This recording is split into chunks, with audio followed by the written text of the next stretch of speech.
first time we got that, I asked the same question. It's pissed me off ever since. Last podcast of 2025. 2025. The one thing we did really well is the Net Promoter Score. 2025 has been great. 2026 is going to be even better. Goodbye, everybody. Welcome to the Fiber Podcast. The hardest working man in telecom podcasting, Garret O'Leary. Are we going to change the intro next year for the Fiber? Probably should. I got to think of a good way to change it. Cartoon Batman, We get an anime. I'll see on Fiverr, see what we can do. Like make it energetic and autistic or something. Like the way the cartoons were in the 80s, they would do like a flashback, and then it would be like a bunch of jumbled things, and then all of a sudden it was like with the Super Friends. Yeah, they're in some Friends. bad spot, and then 30 seconds later they're all out of it. I should see if I can get an animator to do we'll just have us do like the kind of like the old Marvel comics. Yes, where it's like us as like the superheroes. Right. And it was like the Fiber. Right. Something like that. We'll have to get a new sign too that represents that or something. We'll juice up the sign. That'll work. Still a good sign. Look good. Yeah. Is the supposed to be lit? No, that was one of the things. Honestly, I'll tell you, the first time we got that, I asked the same question. It's pissed me off ever since. Why don't we redo it? We can. It's what one of those those run. I think that was like a couple $100. Okay. Yeah. But the I don't know why it was never lit up to begin with. It's always kind of annoyed me. It didn't really make sense to me why we didn't. I think it was the design. Yeah, it came in, I'm like, why didn't we do that? It's because it was a smaller font, and the people were like, oh no, it needs to be a larger font. I was like, okay, then tell us Make that. it red. Yeah. I So wonder if we can send it back and just have them make it red. yeah, it might be too late for that return policy. Probably. I was thinking kind of like how we have at the front. The metal sign. I wanted that originally. My idea was like the Fiber written in letters, kind of how we have it now. Yeah. And it's backlit. So it comes off the wall a little bit and it shoots like a blue or a red, or I can change the color or whatever. Why not? So I think that would be cool. We'll do that. Yeah, let's look into it. Okay. See if we can do it. Fair enough. Plans. God, play it. Schemes. But all right, let's jump into the intro. Let's do it. Ladies and gentlemen, welcome to the last Fiber podcast of the year. By the time you guys are watching this, though, it'll be January. So it's the first podcast of the year, last podcast of the year for us. That's when I'm going to do it. Last podcast of 2025. 2025. And I honestly have had fun with it. We've done about one podcast a month since the new year. We did. Or since the beginning of 2025. It's been fun. I think we've had some great guests. Steve's been by my side pretty much through all of them, helping me talk to more, or I guess all the technical stuff, because I'm not the technical person. More technical than you give yourself credit for, but yeah. But who has been your favorite guest that we've had? Oh, man. There have been so many good ones. It's such a wide spectrum, but when Justin Nunley comes in, it's just like, I feel like it's a whirlwind. It's a whirlwind of activity, and God knows, no idea where it's going to go. In fact, I think there's like a not safe for work version of edits we have. 100%. Yeah, we're saving those. There's a few things I had to remove. That'll be included in our internal videos that I show people. Yeah, but just a lot of the local businesses that we've had that we've spoken to. I think those are phenomenal. We're going to do more of those. I think people really like those. Yeah. But all of our guests were great. Jennifer Conley came in from Florida's Great Northwest, talked about all the exciting things going on in the area. I think we've had Chamber President Bert Brantley up in Savannah. Mm-hmm. He's a real wallflower. Like that guy doesn't like to talk about Savannah at all. No, I don't think he even mentioned it once, actually. Yeah. And Nick Palumbo, the head of Startup Savannah up there, is fantastic. So yeah. No, we've had the gamut, so I'm looking forward to 2026. Yeah, it's funny. I looked back at our YouTube channel to see like how many guests we had, because I felt like we've done like 20 of them for some reason. Yeah, and then I realized like no, we've really only done one a month, and it's just kind of built up for that. But I mean, all of our guests have been great. I'll put that in the corporate. They've all been great. Yeah, I think. Some just require a little more adult supervision, and we're not the people to do it. We're the bad choice. I'm not the guy to do it. Yeah, exactly. I think everybody was super awesome. I mean, yeah, like I said it during those podcasts too, but having, in my opinion, people that are with chambers, with economic development councils, whoever, they're always interesting to talk to because they just know so much. And I think from someone that's, outside looking in, it's always insane, in my opinion, to just see how much is actually going on that I have no clue about, and how much it's actually going to help the community or help even like our jobs, things like that. Right. Because truly, you don't see this happening in front of you. You have to reach out to them. You have to talk to them face to face to even get an idea like, oh yeah, all these different businesses are coming in or how much work goes into it. Yeah. But they're always fun conversations. I will say, I think beyond all of those being the best guests we've had, I think Jarrett Johnson, he's the owner of Black Rifle Coffee. Yes. Not the owner overall, but the one in here in Niceville. He was probably the most interesting guest that I think I talked to. That was one you couldn't make to, so I went to their store and we set up and did that there. I was jealous of that one. It was fun. He's a huge human being. I will say that. It was a little intimidating because he's like, I don't know if this is actually, so Jarrett, if I'm getting all this wrong, he's 6'6", maybe 280 pounds, just a brute. Who knows what he's at right now. 4% body fat. Yeah. Dude's kill you with a ham sandwich. Yeah, exactly. Yeah, exactly. He was intimidating, but one of the nicest people ever. And I love that conversation because I don't know if you were there to listen to it, but he played for the Ravens from, I think he said 2003 to 2012 or something like that, or 2011. I thought when I first kind of introduced myself to him and after I think his GM told us about him, I thought he was on the Ravens team that beat my Niners in the Super Bowl, with the Blackout Bowl or whatever they called it, because half the lights shut off. And I was like I'm just going to talk crap to him the whole time just so I can feel better about myself. You changed your tone? I did, quickly. Quickly changed my tone. He intimidated me easily. It was not a lot he had to do. Yeah. But he actually had left for the Chargers the year before, so he missed out on the Super Bowl. So I felt a little bit better just knowing that there wasn't the person that crushed my dreams right in front of me. That's right. At least he didn't play for the Raiders. So no, yeah, true. It's a saving grace there. The funny, there's nothing. Because all my friends are either Raider fans or Niner fans. I grew up in California, so they get to just revel in their terribleness, and I get to have fun because even though when the Niners are bad, like the Raiders are always worse. They're always worse. Always worse. Yes. And this year has been nothing better. One of my close friends. Spectacular watching. Oh, this year has been a blast. And the funny thing is like as much as I loved Jimmy Garoppolo when he was with the Niners, like he gave us some good years. I won't talk crap about him, but now he's on the Raiders and not starting, and it kind of cracks me up because it's like, we'll hand you the people that we didn't want. Yes. And then they perform the way they did. Yes. But the Broncos are doing pretty good. The Broncos are doing good. We wanted to get that Ashton Genty. He ended up going to Vegas, which is good for him. Got him on my fantasy team. I think RJ Harvey's been fantastic. I think the team looks pretty good. Yeah. We did just lose to Jacksonville, but Jacksonville's a good team this year, though. I think they've surprised a lot of people. And they had a good run. You can't win them every weekend, but I think it was good to have. It was probably a little humbling for them, but yeah. Again, I think you learn more in a loss, especially heading into the business end of the season. Though I think the Broncos know their weaknesses and need to play around that. Fortunately, I think they're going to be going against potentially the Bills just clinched. Or who would they play in the first round? Those are tough. Yeah. Although the Bills been inconsistent. As much as I love Josh Allen, that team, again, you don't know if they're going to win or lose that week. That's correct. But other than that. Yeah. I don't know. Season. I think that for Denver, beating Kansas City was honestly the highlight of the season. But I will tell you that weekend was very tense because Kansas City's a real team. Yeah. But I believe that was the start of the decline for the Chiefs. But you could have cut the tension in the air. I even went with my brother to watch a game. Right? Yeah. Yeah. And I went to watch a game. This is probably like 6-7 weeks ago, and not a lot of people out watching that game. Just really, yeah, it's just a lot of tension. I felt like, because Mahomes, he's going to bring it. Yeah, he's a superstar. Yeah, even if he's however old he is. But yeah, is he 30 years old now? I think, right? I think so. Yeah.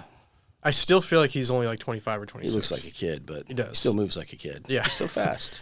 Although I will say again, the Chiefs beat the Niners twice in the last 5 years in the Super Bowl, so it hurts. As much as you don't want to see players get injured, I'm glad that the Chiefs are not going to be making the playoffs because then the Niners just secured their playoff spot. So at least I know that if it came to the Super Bowl, I know we're not playing the Chiefs.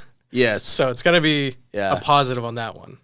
I agree. But this has been a weird season in my opinion because there's been a lot of injuries, unfortunately, but a lot of teams that just seem inconsistent. Like there's no superpower team right now. No, there's some teams that kind of jumped out of nowhere. Yeah. I don't think anyone expected the Patriots to be good again for a while. No. Definitely no one expected the Colts to be good. No. Well, they've kind of collapsed. Yeah. Yeah. I mean, we got Phillip Rivers in there. Yeah. So. I mean, we got old man time at quarterback. We were talking about it last. God bless him. Me and my friends were talking about it last night. We're like, he threw his first touchdown pass, and one of my buddies like, this brings me back to like 2010. Yeah. When he was in his prime. I'm like, that's truly it. Like, he's 44 years old. Yeah.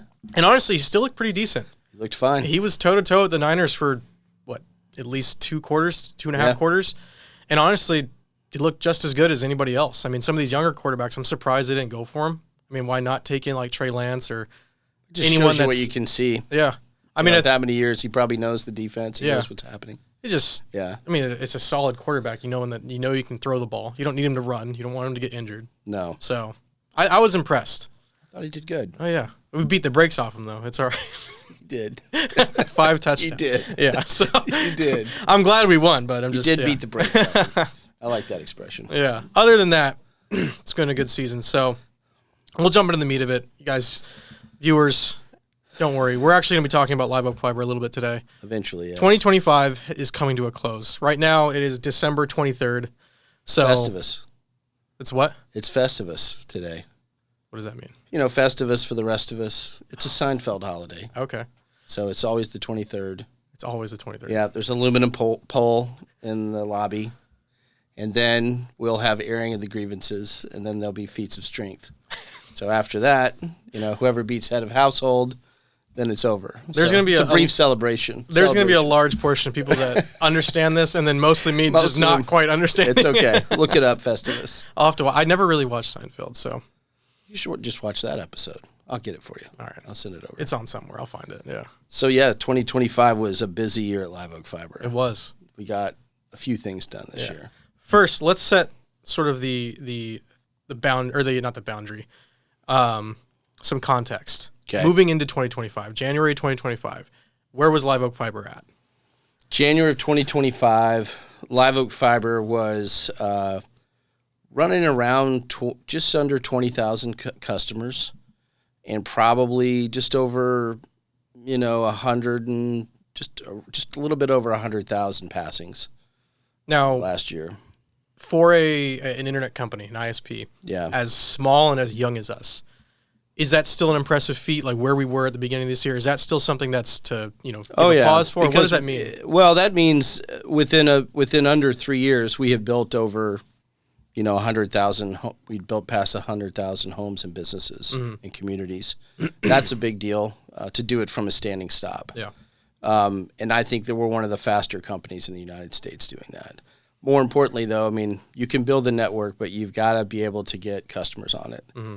And one thing I think we've done really well at LiveOak, we made the turn this year, was we have a solid business stack of solutions for different types of customers. So we have single-family homes, we have multi-dwelling customers, we have thousands of multi-dwelling customers. These are your condos, these are your apartment complexes, these are your mid and short-term rentals. And then a significant portion of our business is commercial as well. So these are everything from Papa's Smokehouse here in Niceville to hospital systems over in Georgia. Mm-hmm. People spending anywhere from, $150 up to thousands of dollars a month connecting their business to the network. So that's exciting because when you first start a project, when we first started the project, we were residential only. Mm-hmm. So in the span of under 3 years, we've vertically integrated the business so we can reach every type of customer. As of today, we've built about 200,000 passings. So our initial goal was 250,000. So we're about 80% through the goal. So we'll finish that 250,000 passings next year. Nice. We're pushing 40,000, customers. So effectively almost doubling our customer base in 12 months. And that's not common for ISPs. That is not common. Not even common to have. Even what we achieved up until the beginning of 2025, that's not even that's unheard of for a lot of ISPs. Yes, that's correct. Yeah. Yeah. And even in my personal opinion, 2025 felt like not a slower year in that sense, but it felt like we weren't building nearly as much as we did in 2024.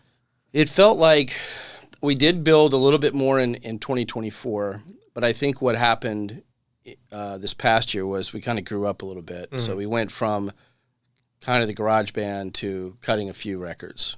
And it was, once you start to do that and you get that muscle memory where we're adding anywhere from 1,500 to 2,000 customers a month and we're building somewhere between 8,000 and 10,000, passings, then that seems to be a good rhythm for the size company we're at. And all the while kind of improving different things along the way, improving a system, obviously processes, it's a continual thing, but picking up some systems and some infrastructure. So as we go into 2026, a lot of excitement around obviously the passings and the physical metrics of the business. But, one thing we did really well and I'm excited about is the Net Promoter Score. So we run, we measure all of our customers. We're getting ready to do it again, but we run around a 76 on a Net Promoter Score, which is you're ranking along the lines of like Apple, brands like Apple and Netflix. You're ranking above Starbucks. You're ranking above Google.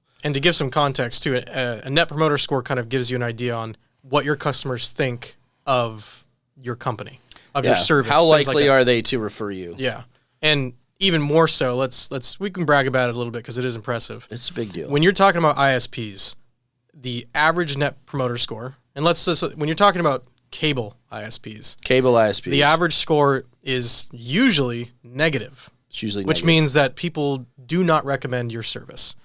For us, again, 76. Some of the competitors in our area, I won't name them by name, but I think you all know who I'm talking about. They usually have like a negative 10, negative 20. I think they revolve somewhere around there. They do. The NPS traditionally is a 0 to 100 ranking, but there are brands that are below that. Yeah. And there's different kinds of industries that fall within that, but you're exactly right. People do it because they have to. Yeah. They don't have any enjoyment about referring a customer. So there are fiber companies across the United States. People do have a better experience over fiber. It's more reliable, and a lot of times the companies providing it, have similar ethos that we do. Make it simple, give them, symmetrical speeds, no data caps, things like that. But those companies are happy to get in the 30s or 40s, and sometimes maybe would get into a 50 range. But to have it at 76, and the other thing I think that's great is we also measure if you interacted with customer service, it actually goes up. So that tells us that we've built a good network that's reliable. It's working as advertised. Having the local people here to fix problems. Not everything always goes according to plan. Which is the case for anything, no matter what product or service you're getting. Like sometimes it's just things break, people make mistakes, or but are you there to fix it? Exactly, yeah. Are you local to fix it? Are you going to do what you said you're going to do? And I think that's the relevance of that 76. Yeah. So people do have choices. You can get a wireless connection. You can get one of those Starlink boxes. There's always options you can get for connectivity. You can try to do it over your mobile phone. But the reality is, if you do it right, the physics of fiber are always going to be superior to any of the wireless technologies. They're going to enable those technologies, and if you do it right, then customers will stay for a long, long, long time. On average, 7 to 8 years. And that tells you that they depend on it, and if you do what you say you're going to do, they'll stick around. You got no reason to switch. You have no reason to switch. And that's one thing too. I think people forget, you can have a great service. And I think there's a lot of companies that offer products around here that people will just stick with because they like the individual they're buying it from or the companies that are 100%. Local. I think that's a huge thing that people often kind of overlook a little bit. And especially with us, it's less so they understand we have good service, but it's truly the people they've met. We've done a ton of community events. We've actually been face-to-face with a lot of people that we give service to. And they really only say nice things about it. Or if we had made a mistake, which ruin some zoysia grass. Allegedly. Allegedly. Probably not. Allegedly, yeah. But even then, they're completely understanding. And again, we're honest about it. It's not like we're trying to, hide the fact that we may have made a mistake or broke something or no, I like to say we show up at the press conferences. Yeah. So some of the press conferences have been a little rough. There's been some community events that we've had, post-construction that they're rough. People are upset. Things did not go as planned. Yeah. But we fixed it. We were there to answer the questions. We were there to get things resolved. I see it, a lot of times people will not fill out these surveys. Every interaction you have nowadays, you get a survey or whatever. Yeah. And most people won't take the time to fill it out. Yeah. I literally will get messages that are paragraph form, calling out employees, talking about how they had a horrible problem, something went wrong, but our employees showed up and fixed it. Yeah. And they want to make sure that someone knows that. Yeah. And I get those, honestly, I get probably one a week. Yeah. Now, I still get the hate mail. I get the mean tweets too. That happens. But I get more of the good things than I do that. Yeah. So that tells you if there's one of those people that's willing to take the time. And I credit our employees. I credit the community for embracing us. But I really think it comes down to how we as a company view customers. Yeah. It's important. They're Yeah. paying for internet service. Treat them the way you'd want to be treated.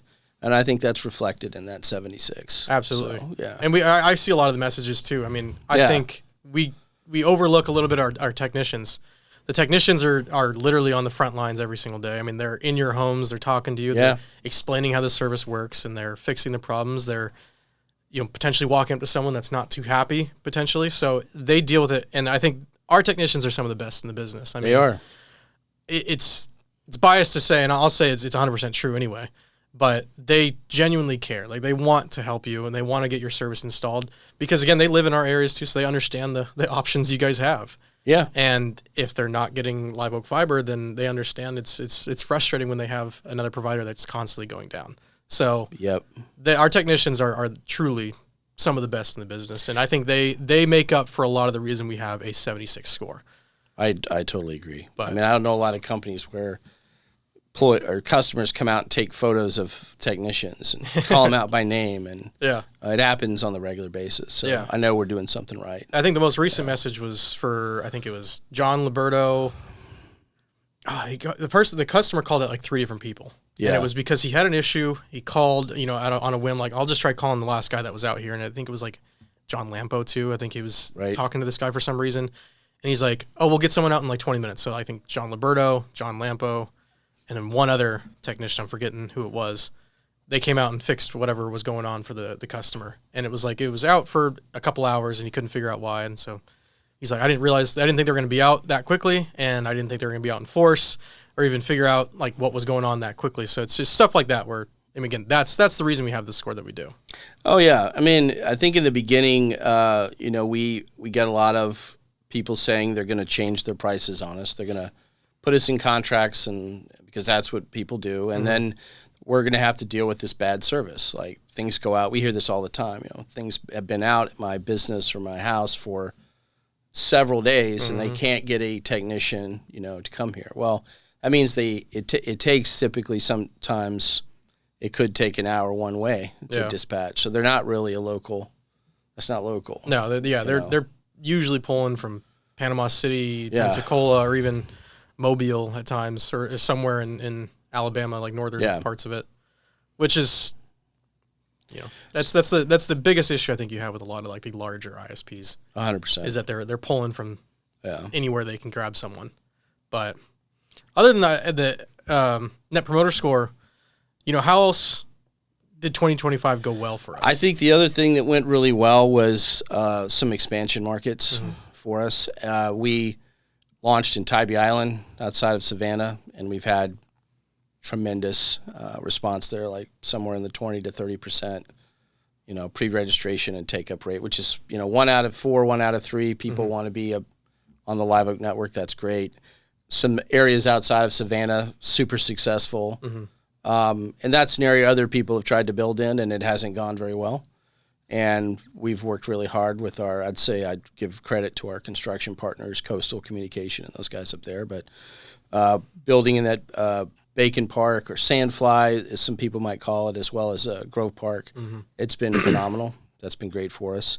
And then we've seen a tremendous success down in Navarre, building in that direction, which is in the Florida side. Yeah. So all of those expansions launched in 2025, and they were kind of every time we've launched, we get a little bit better at it. We do a lot of sequencing here, like process and how to make the process a little bit better.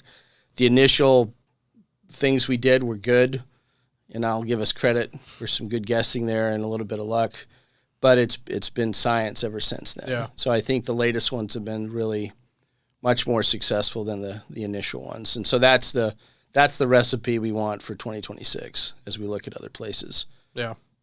Because I think we have a good recipe. We just need to replicate it more. Yeah. So And that's the difficult part is replicating it, because every city, every county, every municipal, whatever city governments that you're working with, just different processes, different processes, approval processes, permitting, things like that.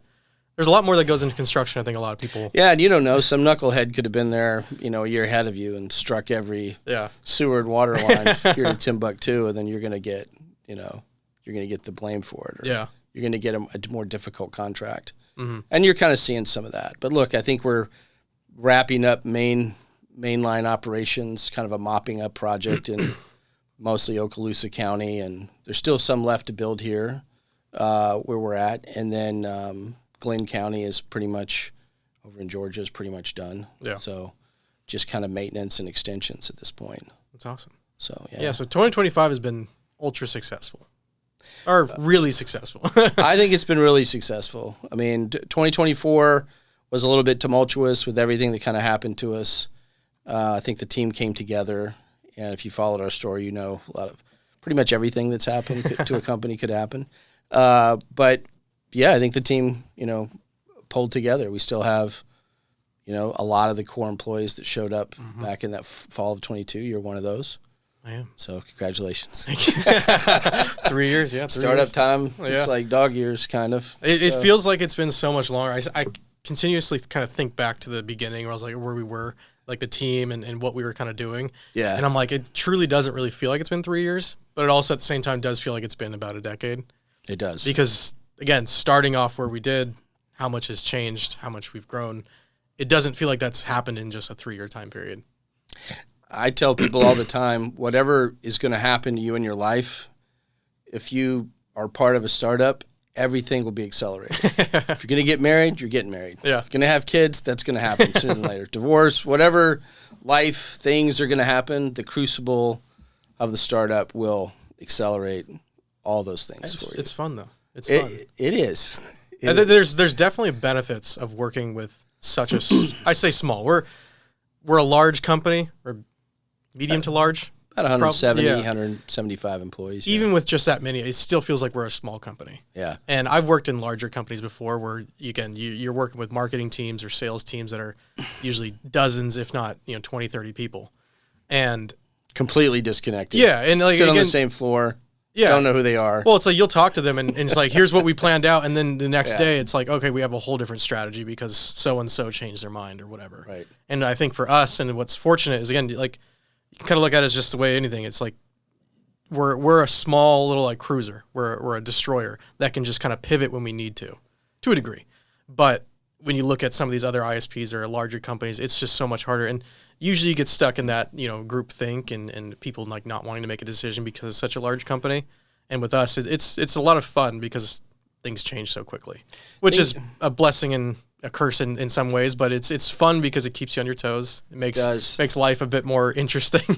Life is definitely interesting. You can't be complacent here. No. So you're surrounded by people that are not complacent. You're surrounded by people that have a bias for action, whether or not you agree on every little nuance, but you're with people that want to actually do things, move things forward. That's a big deal. Yeah.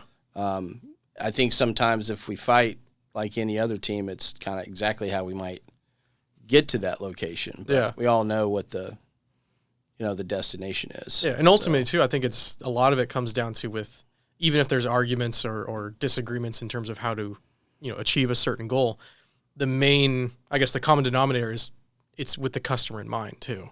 It's not just over a finance or a 100%. Number or a profit. It's just like we need to provide service or need to do something. We're here to improve the quality of their life. Yeah. Is what I'm doing improving the quality of the customer's life? Yeah. Or not? Because if it's not, we're not doing it. Let's not do it. Yeah. It doesn't seem to fit the. Yeah. And again, it's you're affecting if those decisions are like that. I mean, I'm technically a customer. I use it at my home. I don't even know how many people in the company use our services. And I think that's the same thing. It's like if you were the customer, just think back, like, what would you want to do? And it makes the decisions easy, or at least it gives you so much more motivation to try to do the right thing, or at least push it for the most, I guess, ethical way too. Yeah. So it makes it a lot easier. Well, I'm excited about. I'm excited about 26. I'm excited that we're not a 400-person company. I like the folks we have. I like the engagement. We have engagement at all levels too. Like he doesn't get enough credit, but our chairman, Jan Gelmacher, is intimately, he knows exactly what's going on at this company. He's not a guy that you can, roll in a room and give him the high bullet point. He's following us on social media. Yeah. He'll send emails saying, have you thought about this? Have you thought about that, Steve? Or I like this, or I didn't like that. You're getting feedback all the time from someone that in most companies you're never gonna probably don't hear from him. You're not gonna hear from the guy. Now, Jan's. I've only met him one time. He is an interesting individual. He's super cool from the short conversation I had with him. Snappy dresser. Yeah, he's been involved in a ton of different projects. Yes. With Infrared, they do a lot of infrastructure projects. So just a little bit of context, Infrared is our main financial sponsor. Yeah, main investor. They were there from day one. They're the ones that kind of helped us get started and everything. Tell us a little bit about Infrared, because I don't think a lot of people understand who they are and why they do infrastructure. I don't know if you can talk about that or know. I can try to talk a little bit about it. Digital infrastructure covers a lot of segments. So it's everything from long haul and middle mile fiber to data centers and connectivity within data centers, but also, fiber to the home. In this space, probably $110 billion a year in growth in these fiber businesses. And that's just in the U.S. or is that global? That's just in the U.S. Okay. Probably more than that. That's like a rough high level. That's just the fiber stuff. That's not the data center stuff. So, tremendous amount of investment. It's a completely capital intensive business. We're 80% through, and we've raised about $550 million to deploy to 250,000 homes and businesses. So that tells you kind of the scale of what you're trying to achieve. Yeah. So a lot of different types of companies in that space investing. Some large, some have been there from the beginning. This fiber to the home, or fiber deployment to residential at scale is probably like a 10-year thing. But different companies have come along over that 10 years. Some a little bit more evolved than others, and some you start to see kind of exiting out. MetroNet would be a good example. Probably an early on builder, well funded by some early on investors in that space. Just announced an exit and completed that, I think, in 2025, made that official, and they are, those passings are kind of tied in with T-Mobile now. Yeah. So what does that mean? Like, what is Infrared's goal in this? Infrared's about globally a $17-18 billion investment firm, and they invest in mostly sustainable projects, large sustainable infrastructure projects. So everything from a lot of toll roads, a lot of bridges. They love coming to Brunswick. They love to look at that linear bridge. Like, you can give them that photo right there, or else I'll get another one printed in color. Bridge. They love a bridge. They love a toll road. But they love investments that are, like a bridge is a big deal. Yeah. You're talking about significant improvements of commerce. Like, you're really going to fundamentally change. Like, if you think about it's a huge investment too. Huge investment. Yeah. If you look at Brunswick, that bridge is a big deal because you got to have the right kind of bridge to get access to that busy port. Yeah. Plus, you got all the trucks and cars going over it. So that was a huge project. So that's how they kind of see the world in long-term investments. Yeah, they have a sister company in Germany that had done this a couple years ahead of us, but they wanted a U.S. investment. That's how they found, at the time, Jan knew them a little bit through his relationships with SoftBank, and he had some personal relationships with some of the principals over there. So that's kind of how we got started. But do they see this as an investment? Absolutely. Do they see this as something where they're going to get in for a couple of years and exit? No, it's not. This infrastructure doesn't work that way. They see it as a long-term play. Where LiveOak will be in 5 years, I don't know. I can't completely predict that, but I think we're going to fill out our passings over the next. I can tell you kind of what's going to happen in the next 12 to 18 months is we'll complete our original goal for passings. We'll probably be expanding into some additional nexuses at that point. Yeah, and then we'll have some financial stability. There's some measurements around us. In the beginning, we're not going to make money. Yeah, for the average listener that's listening to this, and people say you don't make money. That's not the plan. You typically start to make money after about 3 or 4 years, at least on paper. Well, especially with the level of investment that we had. I mean, for infrastructure project like this, you're not seeing money for a good amount of time. But there's other metrics that you're trying to meet that show that you're sustainable. You can So we're very close on the key one. We'll land that this year, which is good. And then after that, we're just kind of stacking on efficiencies. Yeah. Which is where you want your business to be. So we have a good business. We have a good financial partner. I'm not just saying that because they gave us money and maybe they're listening. Hopefully they're listening. But no, we have a really good financial partner, and we have a really good team here at LiveOak that focuses on the business and has, like I said, we've been through quite a bit as a group. I would definitely say in the last 2 years, but since the beginning, a lot of things have happened. Yeah. Life events, like employees have gotten married, employees have had babies. There's been people pass away. So, yeah, a lot of change in general at LiveOak. So, anyway. And to kind of go back a little bit, you talked about how Jan he doesn't get all the credit that he deserves. He doesn't. What made him so uniquely equipped to be our director of the board, or chairman of the board, excuse me? Beyond being a snappy dresser? Beyond the snappy dressing and all that stuff, like what? Great hair. This is the Jan segment, by the way. This is the Jan segment. Well, look, Jan has run global business units at scale, and that's something. And he's been at big companies, British Telecom. He's been at Deutsche Telekom. He ran the global wireline for Sprint, which was a huge deal. If you bought anything on the Sprint business network, you were buying it through his group. He understands what it takes to get to scale. He's not forgotten that. I think that's why he's most positioned. Plus, he's such an approachable human being. He's very present. Like he will even get to the details. Son, Julian, has a pizza place. For those that don't know, it's in New York City. It's called Ceres Pizza. Ceres. Look it up. They're like Instagram famous. So we went there for a board meeting, and I said I wanted to get Ceres Pizza delivered, for lunch. And Jan's like, I don't think that's going to happen, Steve. And I was like, why? He goes, they sell out. They're sold out by 11:30. And you're going to have to message Julian on his WhatsApp, which I don't have, because I was trying to message the guy through it. He's like, no, you got to do it this way. You're talking to their social media intern. Your dad. You can't get us a couple of large pizzas. He's tell him he's grounded if he can't, right? He's like, no, I can't. So, yeah, he couldn't do it. So, but I can have that conversation with him, but he can also, lean in and say, have you, he'll never say, you need to do this. He'll say, have you thought about these things? Yeah. That's what he's really good about. And that's having that kind of expertise kind of helping us is great, because it's not a threatening thing. He has the capacity to consider these things based on just kind of where he sits. His field of vision is different, and he's seen a lot of different things. Yeah. So I think that's what makes him really valuable to us. Yeah. So, and if anyone meets Jan out in the wild, he's super cool. Again, I had I probably think a 10 or 15 minute conversation. Yeah. With him at, I don't remember what it was. It was. He sits on a lot of boards. He's definitely up to speed on a lot of AI and different versions, not just ChatGPT, but different versions of technology that are, out there, and people always want his opinion on things. So he's a cool guy. Yeah, he is. But moving into 2020, so we've already talked about it a little bit.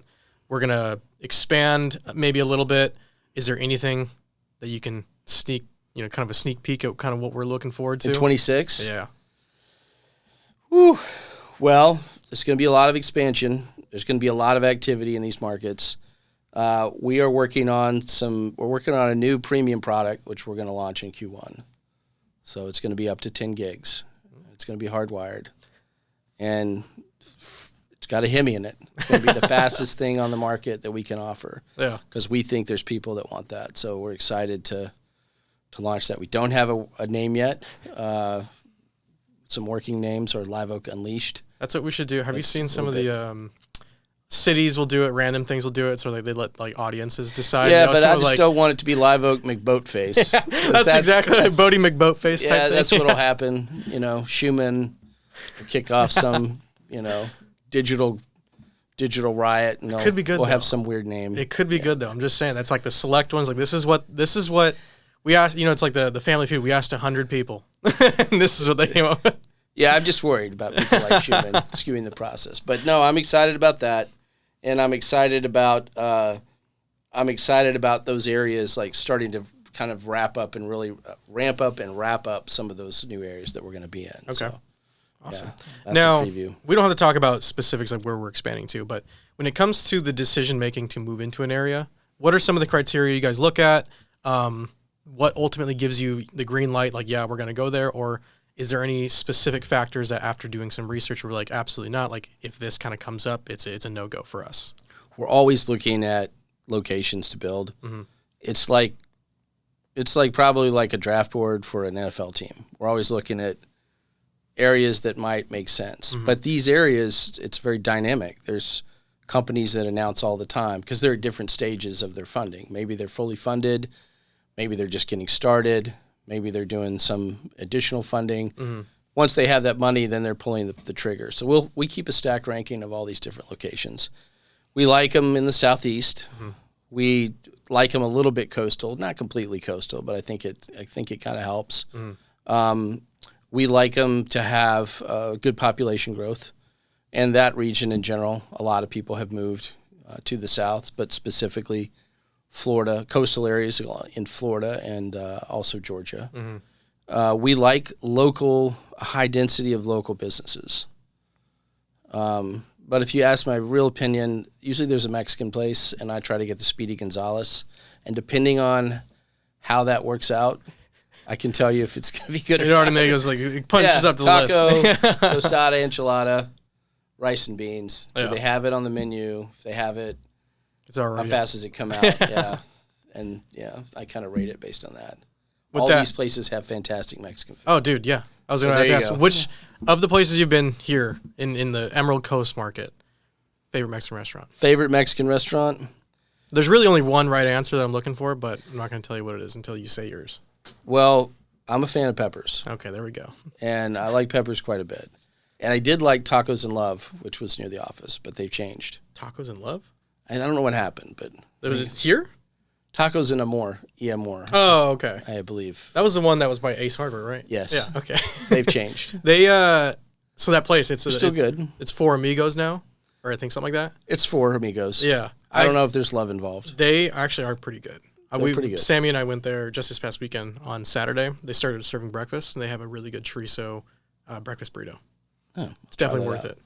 So the other place, I don't really like to give up the good spots, but I'll give you one, is Redfish Taco, which is down in Blue Mountain Beach. Okay. And that is by far maybe the best ranch water you can get.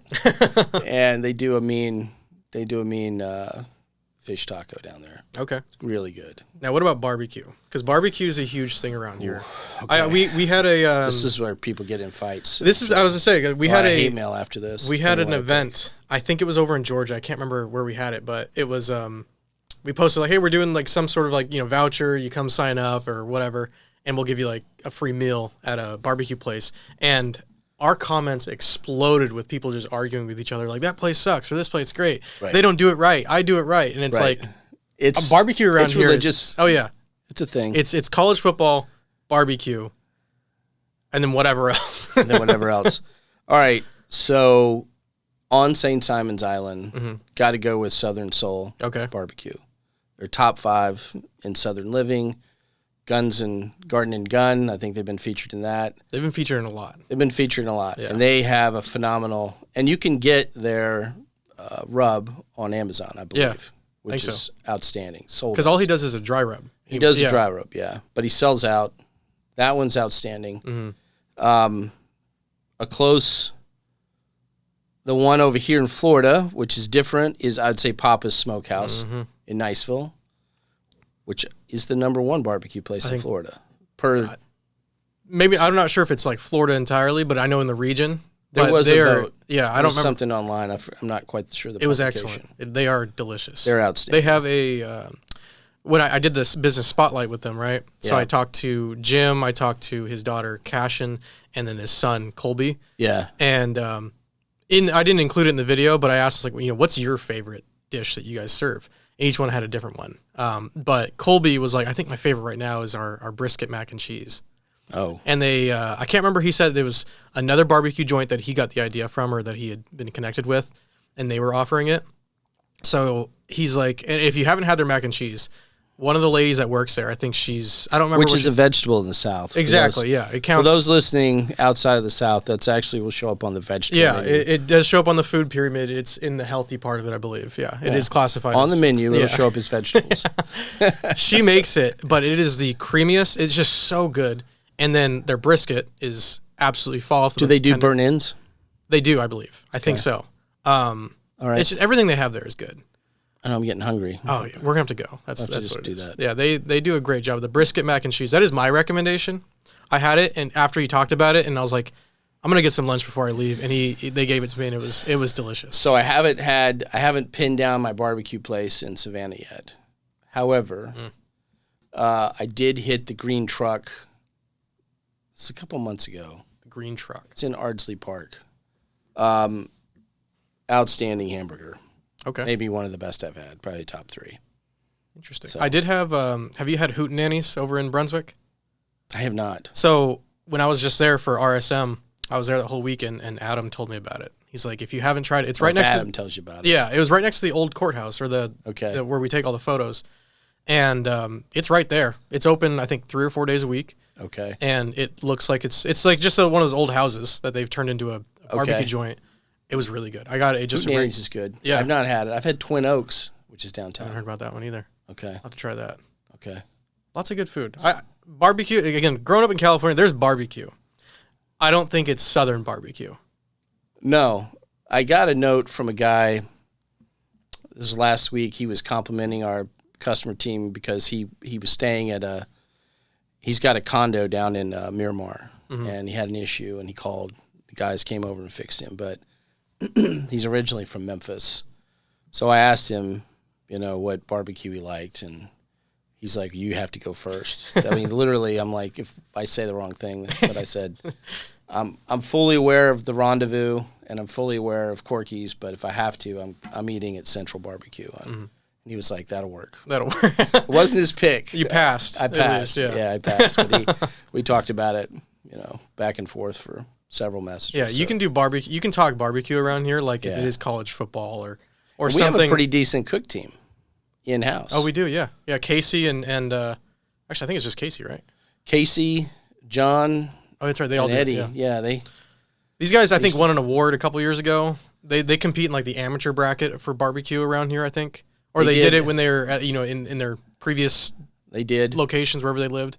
They did. They do some good barbecue. I've had their chicken wings, I think, like 2 years ago. Those guys get up at like 3 a.m. to start and everything. We had a construction crew in Arkansas. They're not there anymore, but couldn't figure out why they were not building a lot of fiber. Because in northeast Arkansas, it's mostly soybean fields. It's not rock or anything like that. They had a 30-foot custom barbecue pit competitive smoker on a trailer that they'd been building. That's impressive. And that's what they would have lunch on. Couldn't get a lot of fiber built, but it was a lot of lunch built. It's a 5-star barbecue if you showed up at the right time. So yeah. We had to make some adjustments. We did keep the smoker.